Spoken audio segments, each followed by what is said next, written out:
Kenmore, doors will open on the left.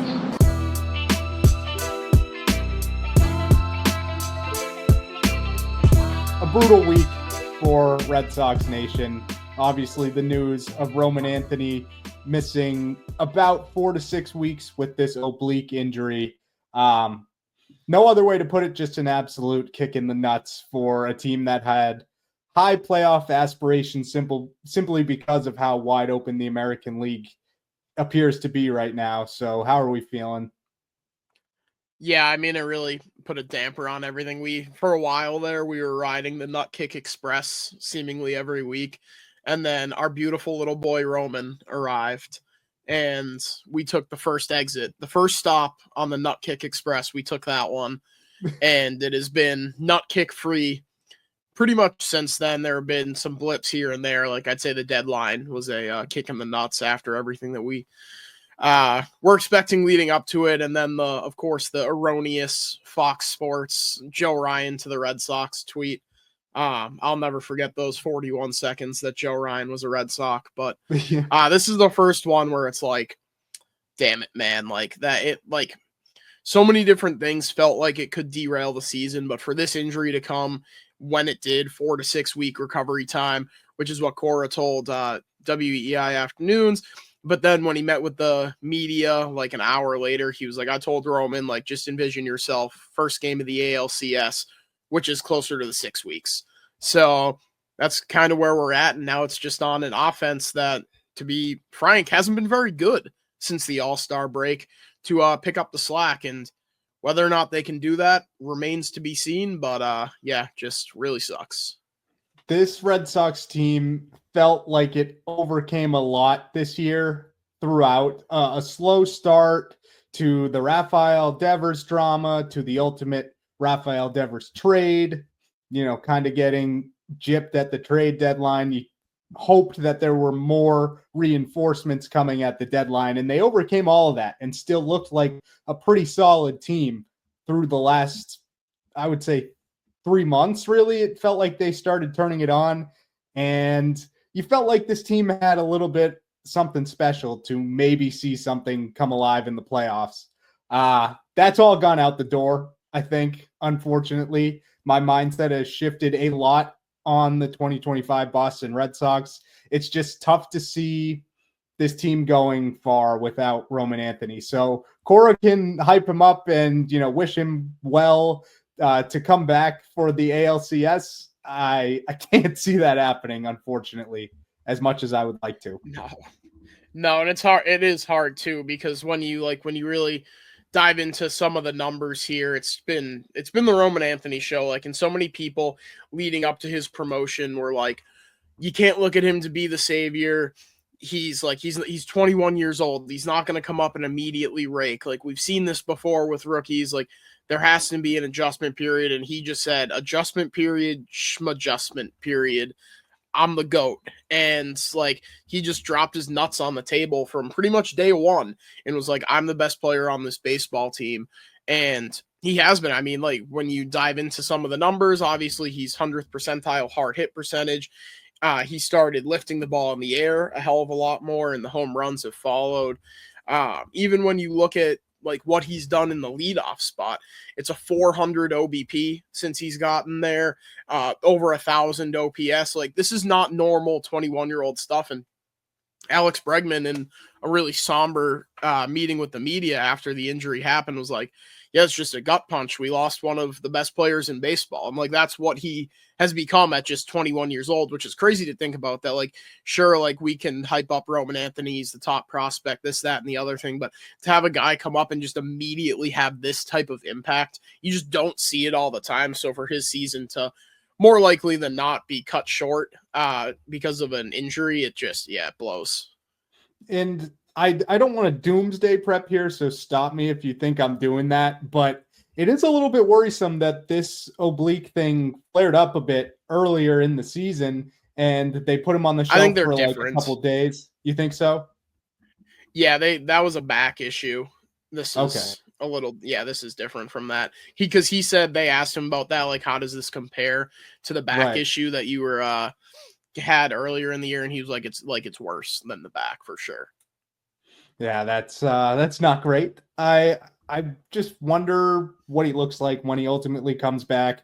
I honestly don't expect to see him again this season. I don't feel like that's unfair to say at this point. So at least he'll have a long time to recover, and I assume he'll be good to go next season. Yeah, But oh it's just yeah, I would guess. yeah, And I like the just thing too is if he does come back this year, it's in the middle of the playoffs. There is no rehab assignments. There is right. no slowly working your way back in. It is okay. You're back. Boom. We're in the middle of the playoffs, and if he is going to come back, it's not only are we're in the middle of the playoffs, we're in the middle of a playoff run. And he's leading off probably. Yes, correct. Yeah. Yeah. And like I briefly mentioned the numbers there, but when he's leading off, 336 batting average, OBP of 439, and an OPS of 1,003. So like just that's what you're losing now. The dream scenario is they make some sort of Cinderella playoff run, ultimately end up in the ALCS, and then it's like the Avengers Endgame portals, like Roman Anthony comes out, Yeah.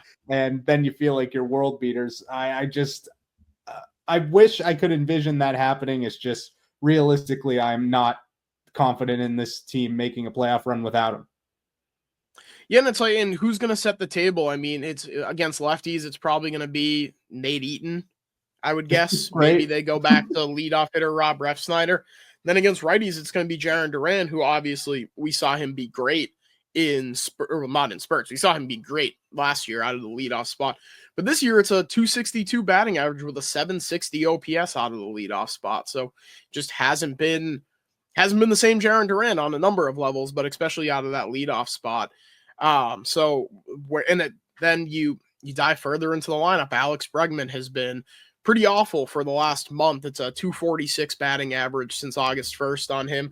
And in his last 11 games, it's pushing 100, I want to say, on the batting average. I'll get the exact number right now. But it's Pretty just, bad. I don't want to harp on this because it's been, what, Zach versus months. July, August, so it's been 3 months since the Rafael Devers trade. But like this is what happens when you trade your best player. Like, and I know I've said it before, but what does your lineup look like if it's Roman Anthony, Alex Bregman, Rafael Devers, Trevor Story, Jaron Duran? Well, like what is your lineup is still again so much better now if it's Jaron Duran, Alex Bregman, Rafael Devers, and you go from there. It's just this is what happens when you rely on one guy to power your entire offense. Like it was a risk on one hand to say to this 21-year-old, you're the savior, and it was even bigger risk to be like you're the entire source of our offense now. And now it just again like Jordan Hicks is injured and Kyle Harrison is like not good enough to start where you're like, okay, we'll go with Brennan Bernardino and Jordan Hicks and Zach Kelly and then Dustin May for 3 innings. Like, and, oh no, it's an ankle injury on Kyle Harrison. That's why he's not pitching. Okay, like they got nothing for their best player because Craig Breslow got his feelings hurt and then magically says in the press conference, well, I think there's a real chance that when you're looking back at things, we'll have more wins than we otherwise would have. And everybody's eating that quote up right now because the Giants are out of it and the Red Sox are good. But there's one, no way of knowing this. But two, I'm willing to say, like, stop me if you think I'm going too far out on a limb here. But if you added a top 20 bat to this lineup for the last 3 months, I think they're pretty comfortably in first place in the division. Like, how many No games doubt. did they just not get that big hit that they were looking for? And if Rafael Devers was up in that spot, he could have delivered. And I'm so, like, not to get on a Devers rant, but here we are.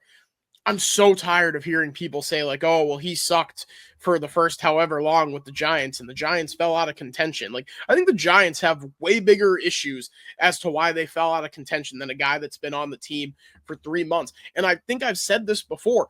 Rafael Devers signed at 16 years old with the team that he grew up rooting for and was with that team from 16 to now age 28. So obviously it's going to be an adjustment period for him going all the way across the country to a brand new organization. They had to turn the plane around to get him off it when they Like, this was a sudden change. And so obviously there was going to be an adjustment period. And now here we are on September 3rd. And in the last month, Rafael Devers is hitting 291 with a 997 OPS and 11 home runs. Could you have used that type of bat in your lineup? Oh no, Craig Breslow got his feelings hurt. He was a big meanie in the clubhouse. So we got to get rid of him. Like, and that's not even to say that he wasn't at fault for everything that happened, because he definitely was. But for them to just be like, fine, the solution is we trade our best player, because that's what he was. Like, he was your best player, and now Roman has become that. But now here we are where Alex Bregman, who, like I said, is hitting 140 since August 1st, is being relied on to pick up the load here. And that's not supposed to be a shot at Bregman. Like, I think he can pick up the load here, but like, where else is it going to come from?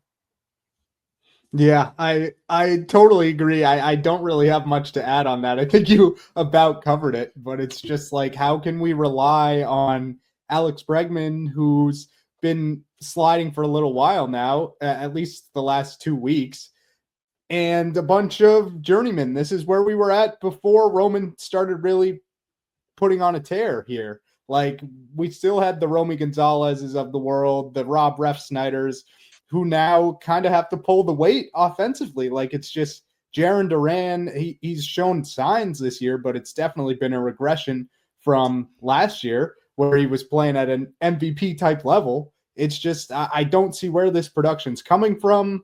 And the wheels have possibly fallen off entirely. Like, I think they can make the playoffs. I think that's a given at this point, knock on wood. Oh, yeah. But I think they're pretty solidified. But past that, it's like, are you going to win a game in the playoffs? I don't know. Right. Well, right now they'd play the Yankees. So, like, I mean, they own the Yankees, obviously. But, yeah. Like, so, like, they can probably get by the Yankees. But, like, that's at least the silver lining, is that they're, like, all but locked into the playoffs. They're 6.5 clear, I think it is, of the Rangers for that last spot. And they're still 4.5 up on the Mariners. So I don't want to just write in Sharpie that the Mariners are going to pass them. Geez, excuse me. But it's like, man, like, I don't know. Like you said, the trajectory of the entire season changed with that one injury. And it's really unfortunate because, like you said, this team, it has the juice. Like, even in that game where he went down, where Crochet, and we'll get to him, has his worst start of his career, let alone the season.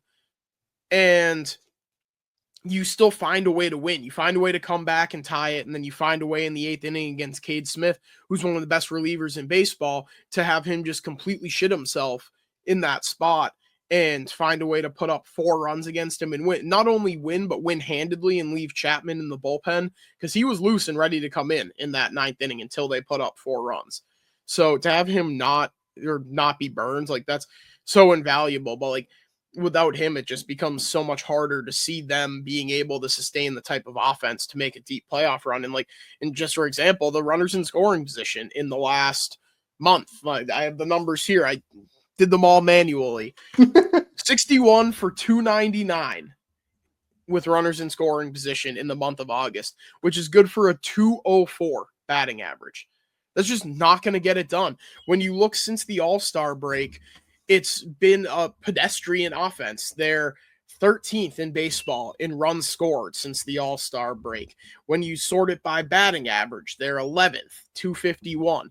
WRC plus, it's a 99 WRC plus, which is good for 17th in baseball. Like, this is the type of offense you've been with Roman Anthony. What happens when you remove him? I just gave you all of the stats. Like, what happens without him? I just find it hard to believe that they're going to be able to produce enough offense to be a true World Series contender, which sucks because I thought they could have been beforehand.